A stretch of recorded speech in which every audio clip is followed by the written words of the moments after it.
If you want to become rich, you need to look poor. Today I'm going over 5 reasons why looking poor is so important and 3 things you need to start doing today. First, different classes perceive money differently. People who are poor see money as something to use to clear their bills and get by in life. The middle class see money as something they can use to get a bit of comfort. They take on liabilities like getting a car loan or credit card debt. But the wealthy see money as a tool. They use it to buy assets like stocks and real estate to generate more money, which actually will pay for their liabilities. Take Warren Buffett, for example. He's worth over $100 billion, but he still lives in the house that he bought in 1958 for $31,500. Then there's Mark Zuckerberg. Most of the time, he's just wearing a gray t-shirt and a hoodie. And then there's Jeff Bezos, who was still driving a 1997 Honda Accord years after becoming a billionaire, saying, and I quote, "This is a perfectly good car." And also, fun fact, 61% of people who earn more than $250,000 a year are more likely to be driving Hondas, Fords, and Toyotas. The truth is, wealthy people don't need to look rich because they have their priorities and they already know what's important to them. They don't need to prove anything to anybody, which is a fantastic mindset to develop. If you know you're on your financial journey, whether that's to pay off your debt, improve your credit score, or build out your emergency fund, then you already know that you're investing in yourself, and you don't need to prove anything to anybody else. Next, trying to look rich can get very, very expensive. A 2014 Fed report found that the gap between a household's income relative to its close neighbors will impact its level of debt. In psychology, they call this keeping up with the Joneses, and once you start doing that, you're gonna have a really bad time. Basically, keeping up with the Joneses is when you use your neighbors as a measuring stick for success. For instance, if you're looking to buy a car so you can drive to work every day and you're about to pull the trigger on a Toyota Camry for about $20,000 because 1, it's gonna do the job well, and 2, you can actually buy the car outright in cash because you've been saving up that $20,000, but then you see your neighbor with a brand new Tesla Cybertruck. So in order to keep up with the Joneses, instead of getting the Camry, you decide to get a $100,000 Porsche Cayenne. You don't have the extra $80,000, but you're cool with taking out a car loan. From just the sticker price difference alone, you're expecting to pay an additional $80,000 for the privilege of looking like you're rich.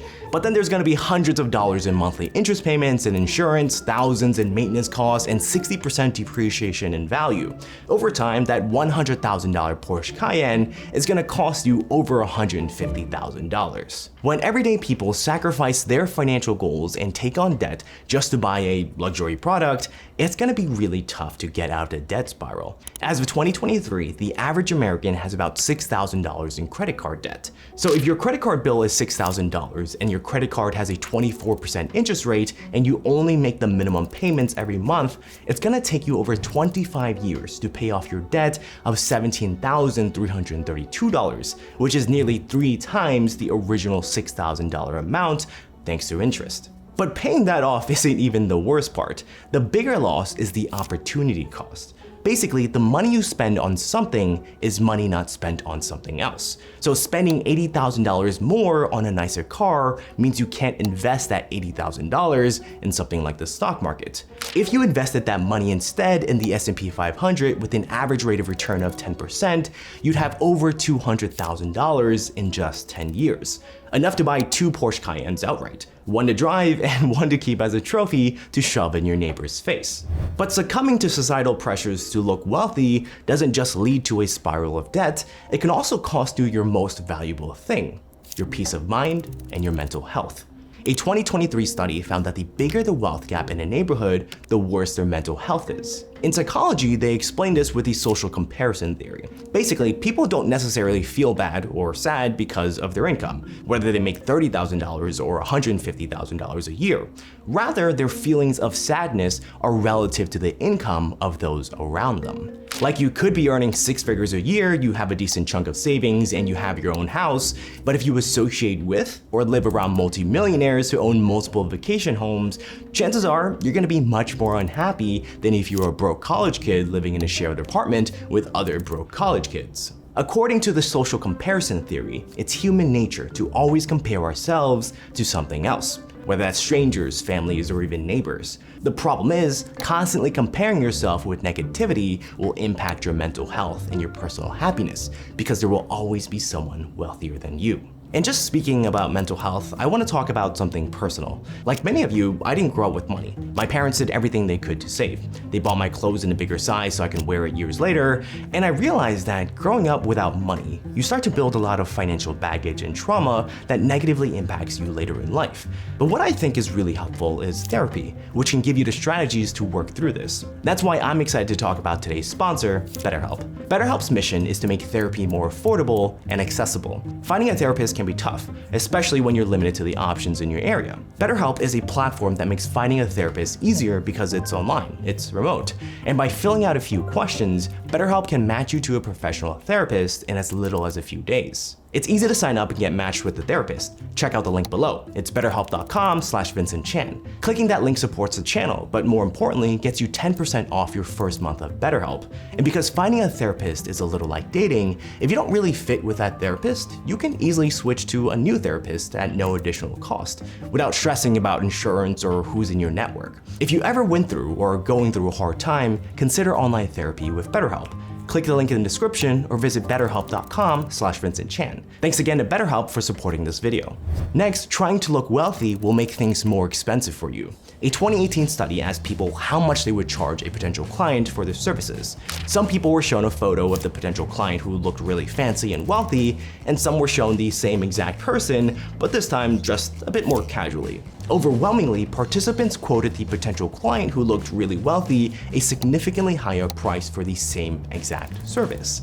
In another study, participants were asked how much they would charge someone with a new Mercedes-Benz versus an old Mitsubishi car for a car wash. And again, participants quoted a significantly higher price for the Mercedes-Benz. So unless you want to pay extra money for the exact same service, then you might not want to dress really fancy. But it's not just that people will charge you more money, you might even have fewer authentic connections and friendships. Many of us want to look wealthy to feel like we've made it and to be accepted in society. It's like saying, look at me world, I have this fancy watch, a luxury car, I've made it. I'm not a failure. I have values, so let's be friends. But the Ross School of Business found that having flashy displays of wealth might have the opposite effect of what you're hoping for. In the study, they showed 395 people's social media profiles of other people. Some profiles had modest updates about their lives, while other profiles showed off luxury stuff, expensive clothes, cars, and holiday vacations. Although people with flashy posts were thought to be wealthier and higher class, participants thought they were status signaling and believed that these people were more self-interested. As a result, fewer people were willing to form genuine connections with them, and they were less likely to be invited into social groups. In this case, the cost of appearing wealthy seems to outweigh the benefits in social situations, which defeats the purpose of wanting to look wealthy in the first place. Next, looking poor will allow you to focus on what really matters. Like for me, that's becoming financially free so I can retire at 35 without a care in the world. If you're not trying to keep up with the latest trends or impress others, like always buying the latest phones, the nicest clothes, or a brand new TV so you can see the hair follicle of Leonardo DiCaprio, then achieving your financial dreams, such as retiring 20 years earlier, becomes much more attainable. For every 5% of extra income that you save, you can retire multiple years earlier. For instance, if you earn the median income of $65K per year and you save 10% or $6,500, you can be financially free in 51.4 years. But if you could just save 5% more, at 15%, you could be financially free in 42.8 years. For just 5% more effort, you can shave off more than 8 years that you need to work. But it's not just that you're able to save more money, it's the fact that you've transformed your lifestyle so you need less to be comfortable. For instance, if you used to live on $80,000 a year, but you've managed to reduce your expenses to $60,000 a year, you now need significantly less money to retire comfortably. Now, I'm not saying you have to look homeless, rather, I want you to find your financial balance.